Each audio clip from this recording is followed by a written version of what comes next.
తిరుమలను, తిరుమల లడ్డూను, వెంకటేశ్వర స్వామి విశిష్టతను చంద్రబాబు అపవిత్రం చేశారని, ఆ పాప ప్రక్షాళన కోసం తాము పూజలు చేస్తామంటూ ట్వీట్ వేశారు జగన్.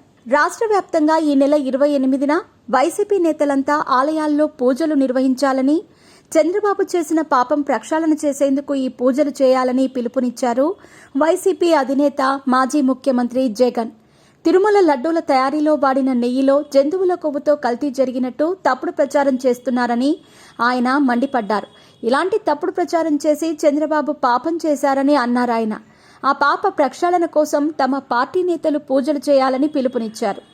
తిరుమల పవిత్రతను దెబ్బతీసేలా, స్వామివారి ప్రసాదం విశిష్టతను మంటగలిపేలా, వెంకటేశ్వర స్వామి వైభవాన్ని తక్కువ చేసేలా, టీటీడీ పేరు ప్రఖ్యాతులను చెడగొట్టేలా సీఎం చంద్రబాబు అసత్య ప్రచారం చేస్తున్నారని అన్నారు జగన్.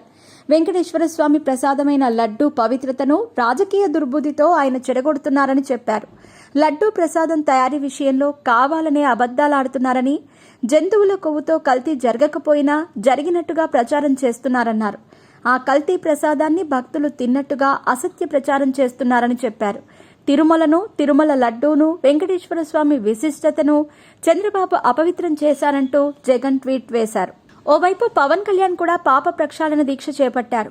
వైసీపీ చేసిన తప్పుకి ప్రక్షాళనగా తాను దీక్ష చేపట్టానన్నారు పవన్. ప్రత్యేక పూజలు చేసి గుడిమెట్లు శుభ్రం చేశారు. అయితే ఇప్పుడు వైసీపీ దీక్షలు మొదలవుతున్నాయి. పవన్ కి పోటీగా ఈ నెల 28న పాప ప్రక్షాళన పూజలు చేస్తామంటున్నారు జగన్. చంద్రబాబు చేసిన పాపానికి ప్రక్షాళనగా తమ పూజలుంటాయన్నారు.